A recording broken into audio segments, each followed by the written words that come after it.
2015. godina je pri izmaku. Priznaćete, ova godina je bila veoma turbulentna. Bilo je tu dosta suza, smeha, uspona, padova, komedije, tragedije. Međutim, po čemu ćete vi pamtiti 2015.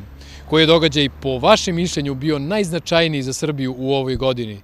I gde vi vidite našu zemlju u 2016. Tema je naše današnje ankete. 2015. godina je pri izmaku. Po čemu ćete vi pamtiti ovu godinu? Pa ne baš po dobrim stvarima, ali što se tiče firmi, šta ja znam uopšte, situacija u čitavoj zemlji nije baš nešto cvećka. Po putovanjima, po lepim utiscima, po novim zemljama koje sam videla, ljudima koje sam upoznala. Lepa godina bila. Po velikim vrućinama, kad je vreme u pitanju, po šta je još bilo u ovoj godini. U mom poslu je bilo puno turbulencija, po tome ću sigurno pamtiti. Nemam po čemu, stvarno ništa me nije oduševilo ove godine. Pa po najvećem spinu u političkom životu. Pa na našem srpskom nivou godina je protekla po dobrim rezultatima ostvarenim u sportu, a ovako što se tiče mene, putovanja, fakultet i tako to. Pamtit ću po mom dečku Andri, šalim se. Pamtit ću po mojim lepim trenucima sa porodicom i sa mojim dečkom i drugaricama i tako. Pa pamtit ću po mnogo čemu je. Dobra godina, lepa godina bila, mirno vreme, zalažemo se za mir, za prosperitet i sve to i dobra godina bili i svaka godina neka bude narodna kao ova i nema problema. Ništa specijalno. Ništa, niti sam našao posao, niti u struci, niti sad trenutno radim negde, niti ne znam stvarno. Postao sam otac sina, Luke, tako da to je za mene, znači 2015. super. Po svemu lepom. Šta je to bilo lepo?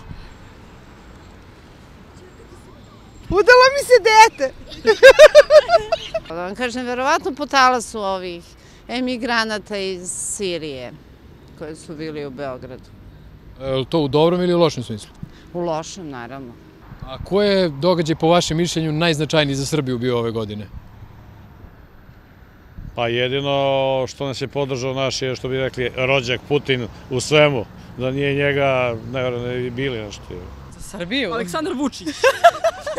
Možda ovi pregovori za ulazak u Evropu i uopšte otšinuta su vrata otprilike. Ove godine najznačajniji događaj za Srbiju je svakako potpisivanje ovog sporazuma sa Evropskom zajednicom, odpočinjenje sporazuma. U pozitivnom ili negativnom smislu? Pozitivnom, kako da ne. To je velika stvar, bez obzira ko je na vlasti. Pa verovatno to što Savet bezbednosti nije prihvatio odcepljenje Kosova, odnosno ulazak Kosova u zvanične međunarodne institucije. Kako koja vlast dođe na vlast, svi obećavaju, ali neko slabo se to ispunjava. U lošem smislu cela godina je bila loša, cela godina nije valjala. Zašto? Zato što imamo lošu vlast. Ne znam gdje živim u Srbiji. A gdje živite? U Republici Srpskoj. I kako je tamo? Grozno. Zbog čega? Zbog ekonomije najviše. Pa to što su fudbaleri, mladi fudbaleri osvojili to prvenstvo, što su pobedili Brazil naravno. Sport je uglavnom bio dominantan ove godine. Pa to što se sad otvaraju ova poglavlja za primanje u Evropsku uniju.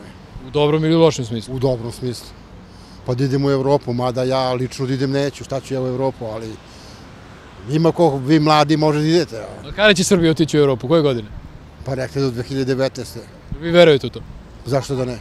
Pa zato što su mnogi političari dosta obećavali, pa su obećanja nisu ispunila na kraju. Pa dobro, nadamo se sad da će gospodin Vučić to da ispuni. Gde vi vidite Srbiju u 2016. Ili će nam biti gore ili bolje? Mnogo gore, jer će sve naplate i sve laganja ove 4 godine doći na naplatu. Sve zavisi dok će Evropa, ako se raspadne bit će nam mnogo bolje, ako ne, gde god su ušli upropastili su sve, demokratski. Teže, ali sa više nade ulazimo u ovu godinu. Pa ne znam da će biti bolje, može biti samo gore kako je krenulo. Bolje. Zbog čega? Pa što, ne znam ovako, mislimo tako. Na snagu. Mi ćemo stupiti na snagu, mi, mladi. Ne znam zbog čega bi nam bilo bolje, a nadam se da hoće. Pa ako Vučić ostane, hoće.